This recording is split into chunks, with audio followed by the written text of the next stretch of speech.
Assalamualaikum warahmatullahi wabarakatuh. Saya Cynthia Misukmana dari kelas X4B ingin mempresentasikan tentang layanan konsultasi.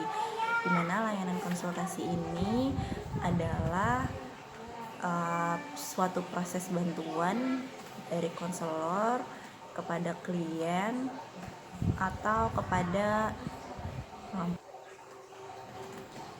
Jadi, layanan konsultasi adalah proses bantuan kepada klien untuk pihak ketiga. Contohnya seperti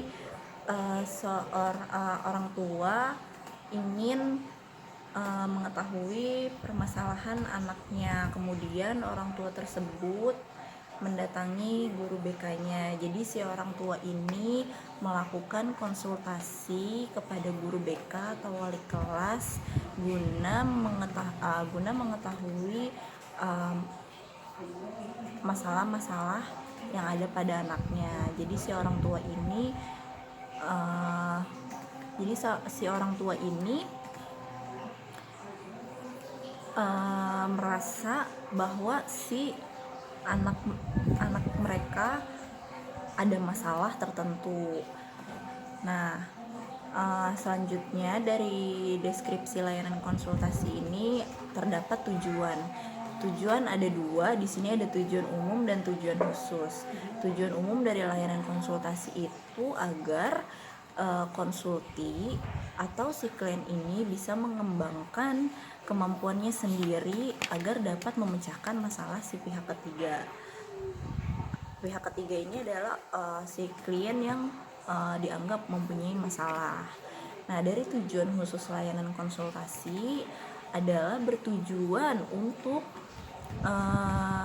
memahami cara bertindak langsung dengan suasana atau permasalahan pihak ketiga. Seperti itu. Nah, dalam kaitan proses ini, pemberian bantuan dan tindakan konsultasi terhadap pihak ketiga pada sisi ini bermaksud mengentaskan masalah yang dialami pihak ketiga. Jadi sebenarnya tujuan khusus ini bertujuan memang untuk mengentaskan masalah si pihak ketiga ini, karena layanan konsultasi sendiri ini adalah layanan perantara, bukan langsung ke si kliennya, tetapi kita ke kliennya itu ada di pihak ketiga. Si perantaranya ini adalah pihak kedua. Seperti itu. Selanjutnya ada komponen. Komponen dalam layanan konsultasi itu ada 3, konselor, konsulti, dan pihak ketiga. Konselor yaitu tenaga ahli konseling yang memiliki kewenangan dalam melakukan pelayanan konseling pada bidang tugas pekerjaannya. Contohnya layanan yang saat ini saya jelaskan yaitu layanan konsultasi. Nah, konsulti itu adalah perantara individu yang meminta bantuan kepada tenaga ahli atau konselor untuk menangani kondisi si pihak ketiga atau menangani masalah yang ada pada pihak ketiga.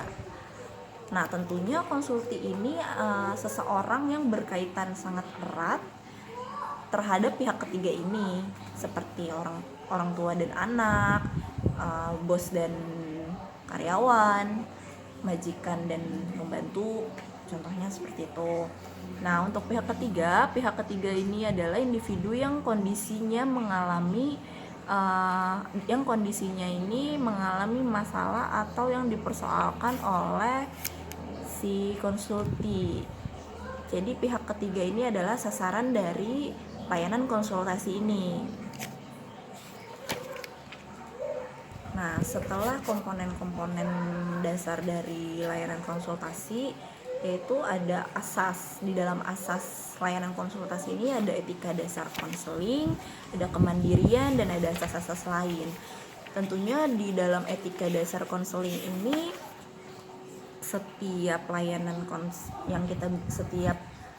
konselor memberikan layanan terhadap klien pastinya ada etika dasarnya. Nah, salah satu etika dasar yang ada pada layanan konsultasi itu adalah kerahasiaan, kesukarelaan, dan keputusan yang diambil oleh klien sendiri. Untuk kemandirian, Mengapa ada kemandirian? Karena apa yang dilakukan oleh konsultan dalam layanan konsultasi ini tentunya bertujuan agar si klien tersebut benar-benar mandiri dan bisa mengambil keputusan sendiri tanpa bergantung kepada konselor. Sebenarnya kemandirian ini juga ada pada proses layanan konseling perorangan. Nah, dari kemandirian tersebut diharapkan klien atau konsulti dapat mencapai tahapan-tahapan kemandirian. Yang pertama itu tahapan kemandirian dan menerima diri sendiri secara positif. Menerima diri sendiri secara positif itu seperti apa? Menerima diri, dia memahami dirinya sendiri secara positif. Mungkin contohnya tidak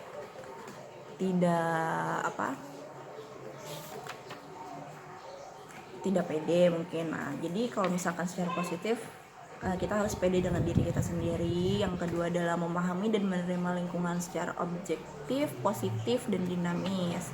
Kita harus bisa mengetahui di mana lingkungan kita berada, terus bagaimana kondisi lingkungan di sekitar kita. Yang ketiga adalah mengambil keputusan secara positif. Pengambilan keputusan ini sangat penting dan berkaitan dengan kemandirian ini, karena setiap klien itu harus bisa mengambil keputusan sendiri, karena keputusan tidak dilakukan oleh konselor, melainkan keputusan tersebut adalah dilakukan oleh klien sendiri. Nah, pengambilan keputusan yang seperti apa? Tentunya pengambilan keputusan yang positif ya. Nah, yang seterusnya adalah mengarahkan diri sesuai dengan keputusan yang diambil. Sesudah kita mengambil keputusan, kita bisa mengarahkan diri kita kepada keputusan yang sudah kita ambil. Diharapkan mampu melaksanakan keputusannya tersebut dengan penuh tanggung jawab dan risiko. Nah, seterusnya ada mewujudkan diri sendiri.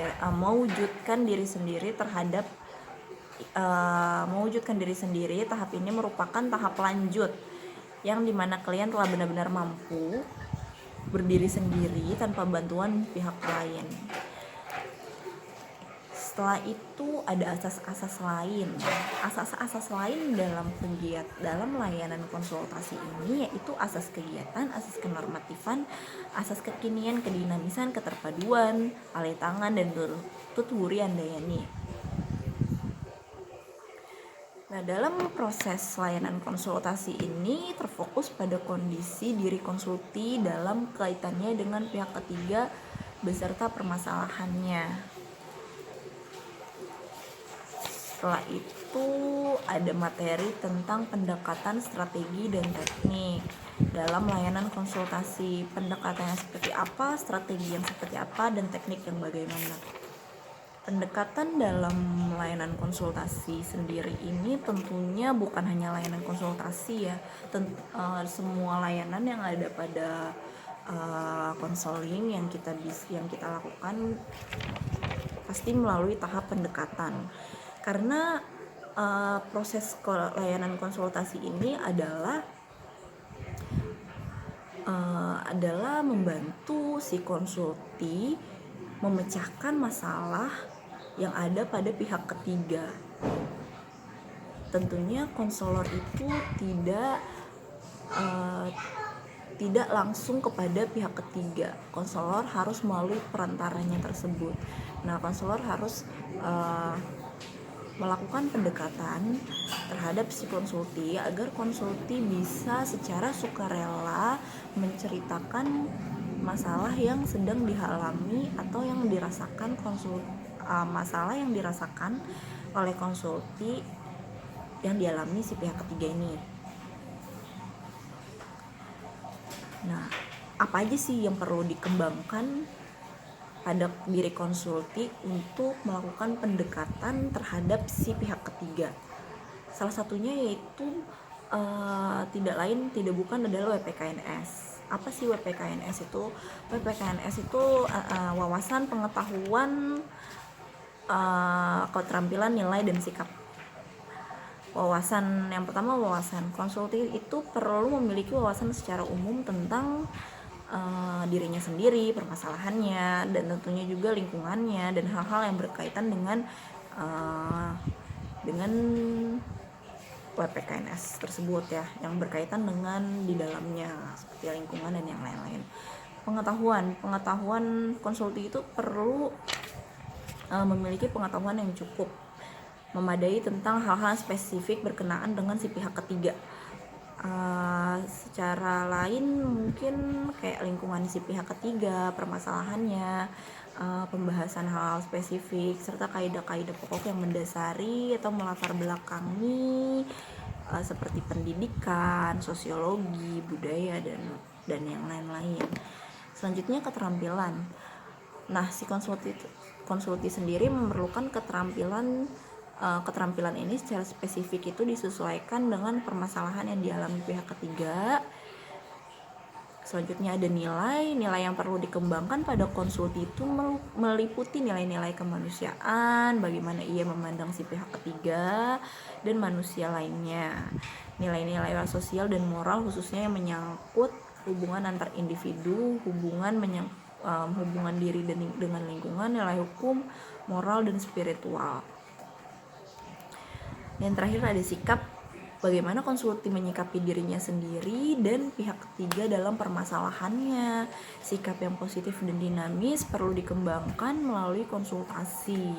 Nah, bersama dengan nilai-nilai yang dikembangkan ini, konsulti akan memberikan warna efektif terhadap penanganan permasalahan pihak ketiga. Jadi nilai-nilai ini jadi sikap bagaimana sih konsulti itu harus seperti apa gitu untuk menangani masalah si pihak ketiga. Selanjutnya ada warna konseling perorangan dalam layanan konsultasi. Nah, seperti yang udah tadi saya jelaskan di atas, arah layanan ini adalah pengembangan diri konsulti untuk mampu menangani permasalahan pihak ketiga. Namun dalam proses layanan itu seringkali arah itu tidak langsung terarah pada pihak ketiga. Seringkali materi layanan justru tertuju kepada diri konsulti sendiri. Materi pengembangan WPKNS itu sangat banyak, diantaranya belum lengkap atau kurang tepat untuk menangani pihak ketiga, lingkungan, dan permasalahannya. Pertama-tama harus mengalami pengembangan melalui proses yang sedang dilaksanakan. Nah, dengan demikian dalam keseluruhan proses layanan konsultasi, warna konseling dalam keseluruhan proses layanan konsultasi ini seringkali tidak dapat dihindarkan atau lebih spesifik sebelum konsulti diarahkan untuk mampu menangani masalah pihak ketiga. Terlebih dahulu konsulti sendirilah yang perlu dibenahi. Nah, mengapa konsulti perlu dibenahi? Karena sebelum ke pihak ketiga ini, konsulti itu harus mengetahui tentang dirinya sendiri, mengetahui tentang masalah yang dialami oleh si pihak ketiga. Jadi secara tidak langsung sebenarnya layanan konsultasi ini juga terkait dengan layanan konseling perorangan. Seperti itu. Nah, yang selanjutnya ada teknik, di mana teknik dalam layanan konsultasi ini terbagi dua juga, teknik secara umum dan teknik secara khusus. Oke, teknik secara khususnya itu mengubah tingkah laku klien atau konsulti khususnya berkenaan dengan masalah yang dialami. Teknik ini terbentang dari perumusan tujuan, yaitu hal-hal yang ingin dicapai klien atau konsulti dalam bentuk tingkah laku nyata, pengembangan tingkah laku itu sendiri, sampai peneguhan hasrat, alih tangan kasus, penyusunan kontrak.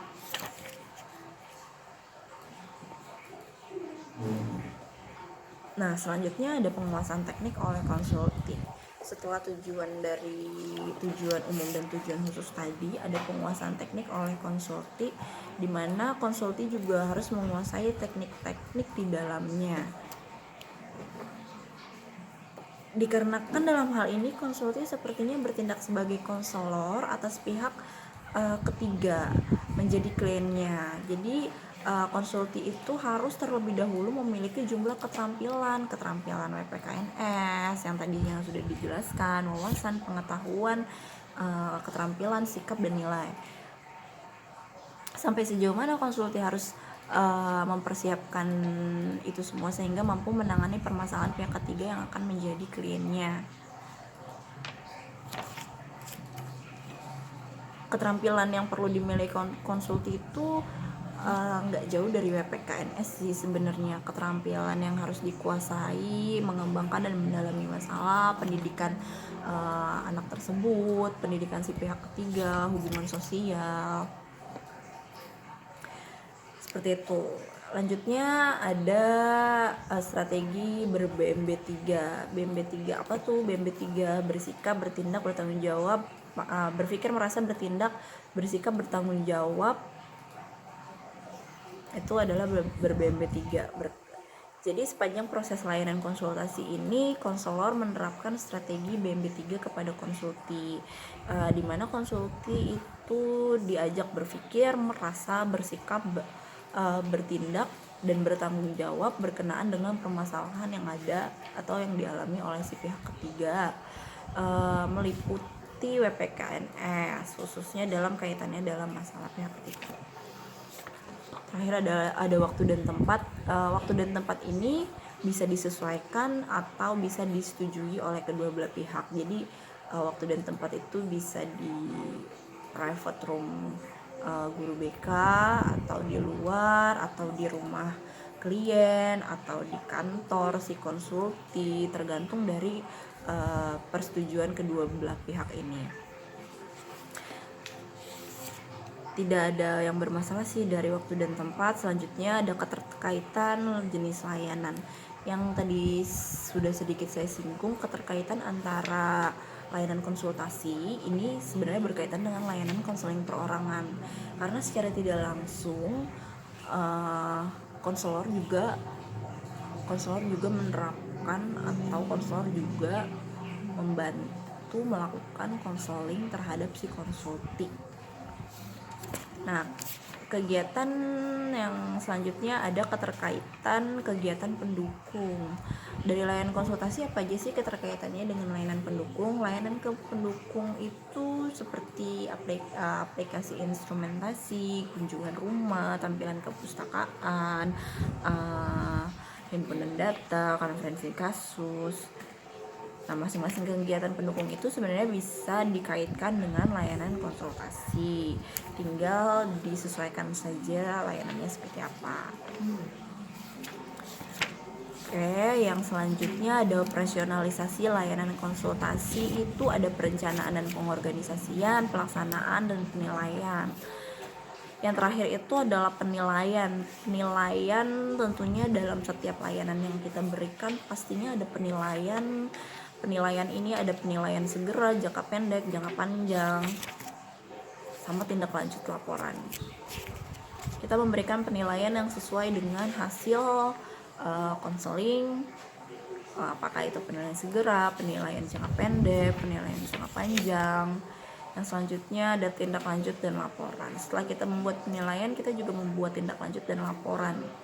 Kita mempunyai file laporan setiap konseling yang kita jalani. Sebagai konselor kita tentunya harus mempunyai seperti RPL ya, rencana pembelajaran.